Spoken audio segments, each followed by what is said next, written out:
प्यारे बच्चों, अगर आप 9 क्लास के हैं और आप चाहते हैं कि 5 से 10 नंबर आपके पक्के हो जाएं, तो खाद्य संसाधन पौधे के लघुत्तरीय प्रश्नों का पूरा ये देखें, है ना। आपको इसमें 4 से 5 नंबर आपके पक्के हो जाएंगे। तो वीडियो को अंत तक जरूर देखिए और हम इस वीडियो में करने वाले हैं लघुत्तरीय प्रश्नों का उत्तर। तो चलिए वीडियो को शुरू करते हैं। उससे पहले अगर चैनल को सब्सक्राइब नहीं किया तो चैनल को सब्सक्राइब कर लीजिए और दोस्तों के साथ शेयर कर दीजिए, है ना। तो चलिए अब हम शुरू करते हैं आज के लघुत्तरीय प्रश्नों का उत्तर।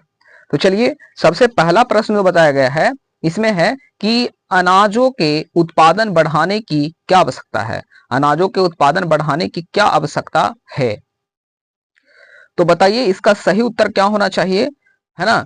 कि अनाज के उत्पादन बढ़ाने के लिए हमको क्या क्या आवश्यकता है, क्या जरूरी होती है ना। तो इसका राइट आंसर क्या हो जाएगा। इसका राइट आंसर है कि अनाज उत्पादन बढ़ाना इसलिए आवश्यक है ताकि बढ़ती जनसंख्या की खाद्य आवश्यकता पूरी हो सके, है ना। क्योंकि इतनी बड़ी जनसंख्या है तो इसकी आवश्यकता को पूरी करने के लिए हमको क्या चाहिए, खाद्य उत्पादन बढ़ाना यानी अनाज उत्पादन बढ़ाना हमारे लिए बहुत ही आवश्यक है, जरूरी है।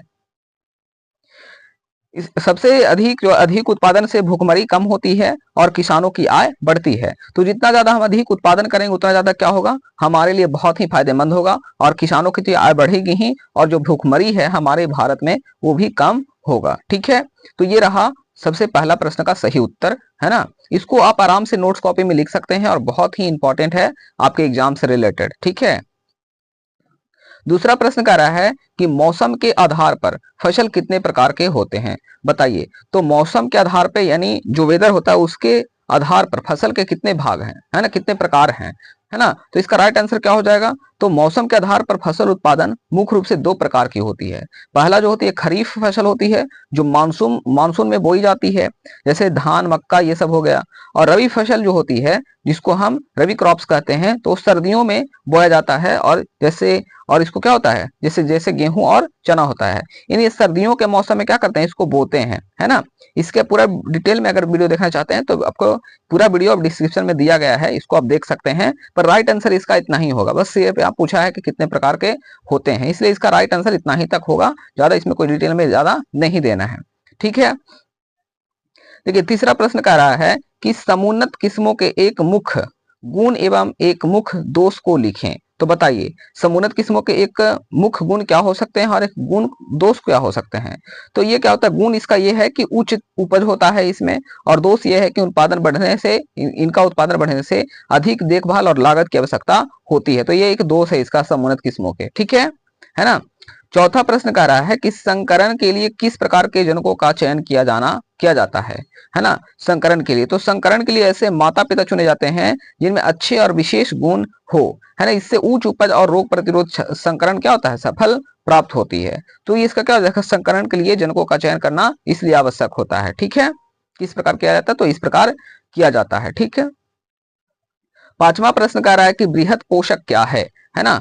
बताइए बृहद पोषक क्या होता है। कमेंट में आप लिखिए जरूर कि आपको ये आता है कि नहीं, और अगर आता है तो इसका सही, है ना, आप अपने हिसाब से कैसे लिख सकते हैं, है ना। तो इन्हें बृहद पोषक क्यों कहा जाता है, बताइए। तो बृहद पोषक वे तत्व होते हैं जो पौधे को अधिक मात्रा में चाहिए, है ना, जैसे नाइट्रोजन फास्फोरस पोटास।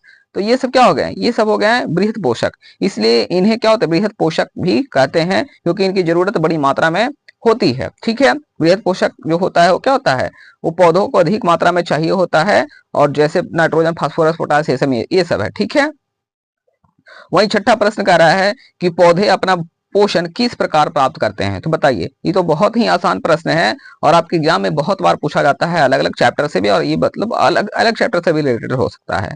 तो पौधे मुख्य रूप से मिट्टी, जल से मिनरल्स, सूर्य की रोशनी से ऊर्जा और वायु से कार्बन डाइऑक्साइड लेकर पोषक क्या करते हैं, पोषक को प्राप्त करते हैं। ठीक है, इसका राइट आंसर ये हो जाएगा।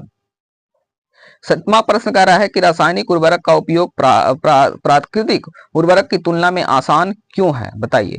तो रासायनिक उर्वरक का उपयोग प्राकृतिक उर्वरक की तुलना में आसान क्यों है। तो रासायनिक ऊर्जा जो है उर्वरक है जल्दी विघटित होकर पौधे को तुरंत पोषक तत्व उपलब्ध कराते हैं। इन्हें मात्रा नियंत्रित करके सीधे मिट्टी में डालना आसान होता है, इसलिए क्या है, रासायनिक उर्वरक का उपयोग प्राकृतिक उर्वरक की तुलना में क्या होता है, बहुत ही आसान होता है। ठीक है, आठवां प्रश्न कह रहा है कि कार्बनिक खेती से क्या होता है। कार्बनिक खेती में क्या होता है बताइए। तो कार्बनिक खेती में रासायनिक उर्वरक और कीटनाशक का उपयोग नहीं किया जाता है। इसमें खाद, कंपोस्ट और प्राकृतिक कीटनाशी का उपयोग होता है। तो ये क्या हो जाएगा, कार्बनिक खेती में जो होता है ये इसका राइट आंसर हो जाएगा, यानी इसमें खाद, कंपोस्ट और प्राकृतिक कीटनाशी का उपयोग होता है कार्बनिक खेती में। ठीक है। वही 9वां प्रश्न कह रहा है कि फसलों के लिए सिंचाई क्यों क्या क्या महत्व है ना सर। तो क्या कह रहा है कि फसलों के सिंचाई का क्या महत्व है बताइए। तो इसका कमेंट करके बताइए कि क्या आंसर हो सकता है ना इसका। तो बताइए इसका सही उत्तर क्या है। तो कह रहा है कि सिंचाई फसलों को जल उपलब्ध कराती है, यह उनकी वृद्धि और अच्छे उत्पादन के लिए आवश्यक है।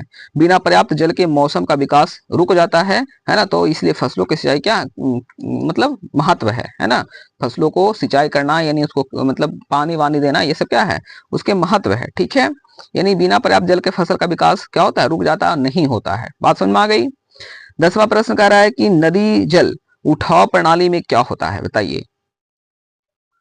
तो नदी जल उठाव प्रणाली में क्या होता है। तो इसमें नदी का जलाशय से पानी को पंप की मदद से खेतों तक पहुंचाया जाता है ताकि फसलों की सिंचाई की जा सके। तो ये होता है नदी जल उठाव प्रणाली। ठीक है, बात समझ में आ गई। यानी नदियों को या जलाशय से पानी को क्या कहते हैं, पंप से उठाते हैं मदद से, और खेतों तक हम क्या कहते हैं, पहुंचा देते हैं। उसी को हम नदी जल उठाव प्रणाली कहते हैं। ठीक है। 11वां प्रश्न कह रहा है कि मिश्रित फसल उत्पादन एवं अंतर फसल उत्पादन में क्या अंतर है। दोनों में बताइए कि क्या अंतर होता है। तो मिश्रित फसल उत्पादन में 2 या 2 से अधिक फसलें एक साथ है ना एक ही खेत में उगाई जाती है, जबकि अंतर फसल उत्पादन में मुख्य फसल की कतारों के बीच दूसरी फसल बोई जाती है। तो मुख्य रूप से दोनों में यही अंतर होता है। बात समझ में आ गई। 12वां प्रश्न कह रहा है कि फसल चक्रण के लिए दलहन पौधे का चुनाव क्यों होता है बताइए। फसल चक्रण के लिए दलहन पौधे का ही चुनाव क्यों किया जाता है, कमेंट करके जरूर बताइए। और आपको आप नोट्स कर रहे हैं कि नहीं कर रहे हैं उसको बताइए। आप इसको सारे को नोट्स करते जाइए कॉपी में, बहुत ही आपके लिए इंपॉर्टेंट है, आपके एग्जाम से रिलेटेड है ना। तो इसको करते ही जाइए। तो इसका राइट आंसर क्या हो जाएगा। तो राइट आंसर होगा दलहन पौधे मिट्टी में नाइट्रोजन जोड़ते हैं, इससे मिट्टी की उर्वरकता बढ़ती है और फसल चक्रण में लाभ होता है। बात समझ में आ गई है ना। तो ये इसका राइट आंसर हो जाएगा। 13 नंबर प्रश्न कह रहा है कि फसल सुरक्षा से क्या तात्पर्य है। फसल सुरक्षा से क्या तात्पर्य है, क्या मतलब है फसल सुरक्षा से बताइए। तो इसका राइट आंसर क्या होगा। तो कह रहा है कि इसका राइट आंसर हो जाएगा फसल सुरक्षा का मतलब है फसलों को कीट, रोग और खरपतवार से सुरक्षित रखना ताकि उत्पादन कम ना हो, है ना। तो इसका राइट आंसर ये आपका हो जाएगा। 14 नंबर प्रश्न कह रहा है कि खेतों में खरपतवारों को फसलों से मुक्त करना क्यों जरूरी है बताइए। खेतों में खरपतवारों को हटाना क्यों जरूरी है बताइए। तो इसका राइट आंसर क्या हो जाएगा। आप पता है ना कि खरपतवार क्या होता है ना। आपको पता ही होना चाहिए कि खरपतवार क्या होता है। अगर नहीं पता है तो हमको कमेंट करके बताइए, पता है तो क्या होता है ये भी कमेंट करके बताइए। ठीक है, तो बताइए खरपतवार क्या होता है। खरपतवार फसलों का पोषक, जल और प्रकाशन छीनते हैं। मतलब ये क्या करता है, बढ़ने से किसी भी पदार्थ को रोकते हैं, किसी भी फसलों को रोकते हैं। ठीक है, इन्हें हटाने से फसल की वृद्धि और पैदावार क्या होती है, बढ़ती है और अच्छी होती है ना। इसलिए हम उसको निकालते हैं खेत में। जो खेत में काम करे होंगे उनको पता होगा कि क्या होता है खरपतवार।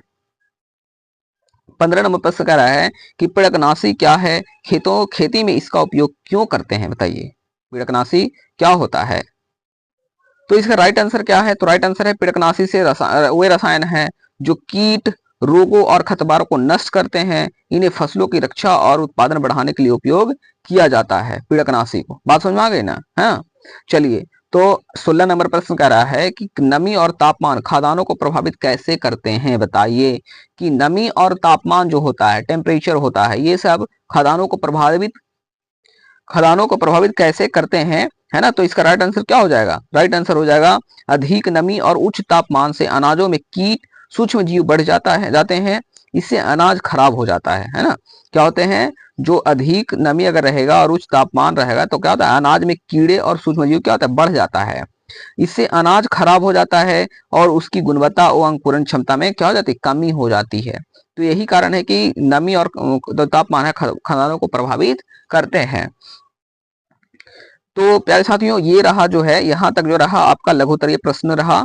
अगर आपको यहाँ तक वीडियो समझ आया है तो एक लाइक और कमेंट जरूर करके बताएं कि आपको यहाँ तक वीडियो समझ आ गया है। ठीक है, और यह वीडियो आपके लिए हेल्पफुल रहा है तो अपने दोस्तों के साथ भी इस वीडियो को शेयर कर दीजिए, है ना। और हम अगले वीडियो में क्या करेंगे, दीर्घ उत्तरीय प्रश्नों का उत्तर हम करेंगे, है ना। तो वीडियो को देखने के लिए अंत तक बहुत बहुत आपको धन्यवाद। अगर आपने चैनल को सब्सक्राइब नहीं किया तो चैनल को सब्सक्राइब कर लीजिए और अपने दोस्तों के साथ शेयर कर दीजिए, क्योंकि हम यहाँ ऐसे ही पूरे अध्यायों का आसान भाषा में आपको सारे कुछ मटेरियल करवा रहे हैं, पूरे जो भी हैं लॉन्ग से लेकर के सारे हम डिस्कस कर रहे हैं यहाँ पे, ठीक है, और बहुत ही आसान में।